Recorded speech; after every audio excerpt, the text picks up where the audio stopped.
नमस्कार.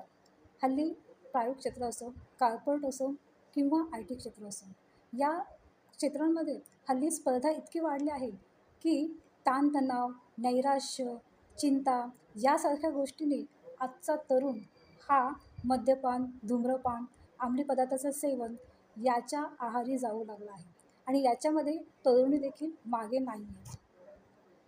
चिंता, नैराश्य, डिप्रेशन याच्यापासून सुटका मिळवण्याचा हा अगदी तात्पुरता मार्ग जरी असला, तरी त्याचे परिणाम हे तुमच्या शरीरावर होतात, कुटुंबाच्या स्वास्थ्यावर होतात आणि नोकरीच्या ठिकाणी तुम्ही जिथे आहात, तिथे त्याचे परिणाम आपल्याला पाहायला मिळतात.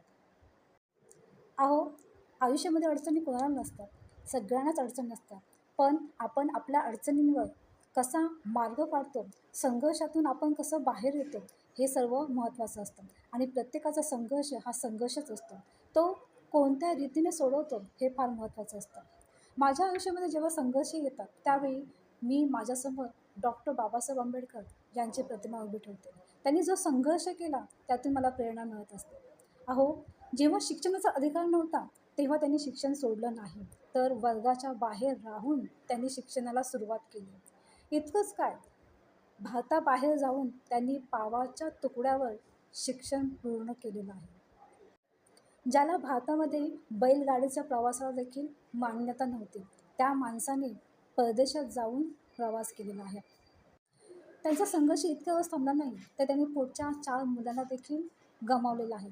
इतका मोठा संघर्ष असून त्यांनी स्वतःचा विचार न करता त्यांच्या समाजाचा, मानव जातीचा विचार केलेला आपल्याला पाहायला मिळतो.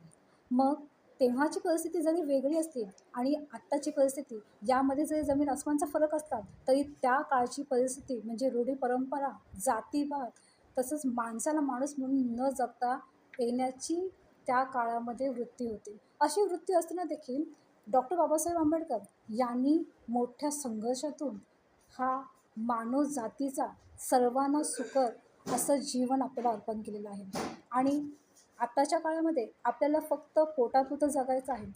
जो संघर्ष आहे तो स्वतःच्या कुटुंबासाठी, स्वतःचं व्यक्तिमत्त्व घडवण्यासाठी, मुलांचं व्यक्तिमत्त्व घडवण्यासाठी फक्त करायचं आहे आणि एवढं जर आपण करू शकत नाही आणि अशा वेळी जर समजा डॉक्टर बाबासाहेब आंबेडकरांनी शिक्षण न घेता ते व्यसनाधीन झाले असते, आपली मुलं गमावल्यावर ते व्यसनाधीन झाले असते, तर समाजाचं काय झालं असतं?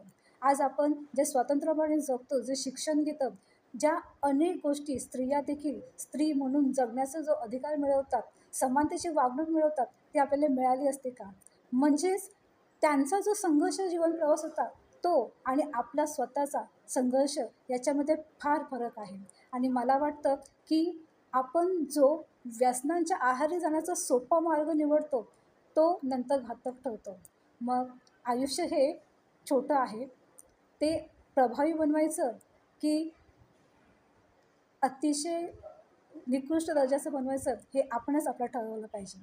धन्यवाद.